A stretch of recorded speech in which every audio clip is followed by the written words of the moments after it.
Hi, welcome back. We're continuing to talk about inverse relations.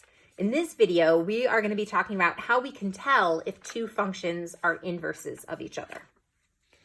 Two functions, f and g, are inverses if and only if both of their compositions are the identity function.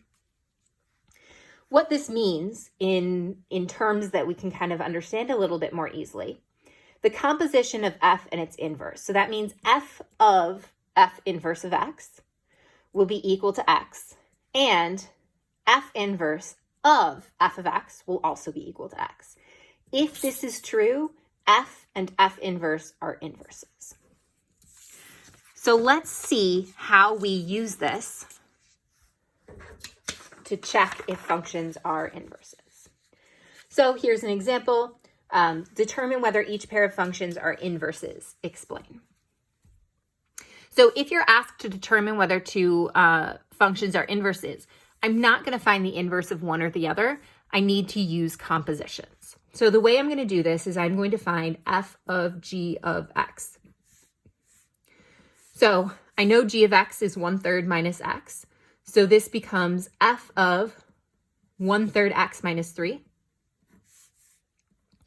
which is 3 times plus 9, so whatever was in here, so that becomes 1/3 x minus 3.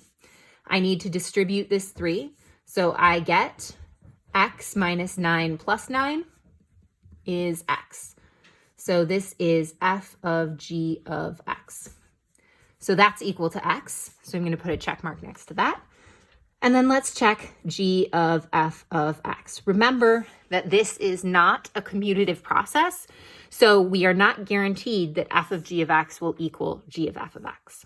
All right, so this becomes g of 3x plus 9, which is 1/3 times 3x plus 9 minus 3.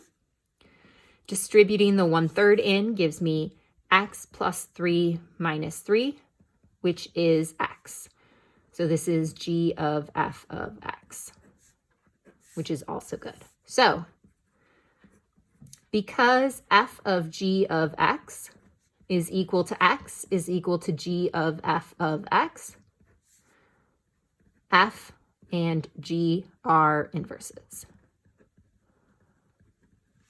Looking at the next problem, f of x is equal to 4x squared and g of x is equal to 2 root x.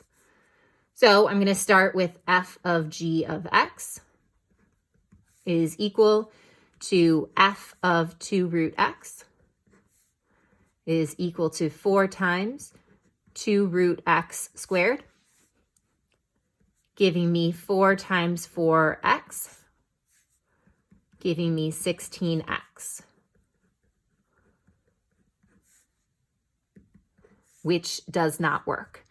I'm just going to check g of f of x for completeness. So this will be g of 4x squared, which is 2 times the square root of 4x squared, which is 2 times 2x, or 4x.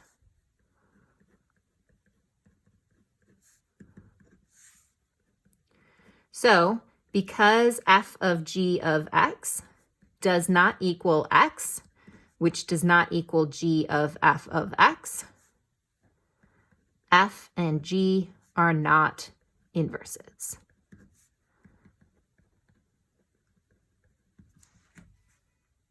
This statement down here is the important explain part. So make sure that when you're doing these problems, you're not finding the inverse of one and saying, yep, it works. You need to check the compositions and then say that because it works, they're inverses, or because it doesn't work, they are not inverses.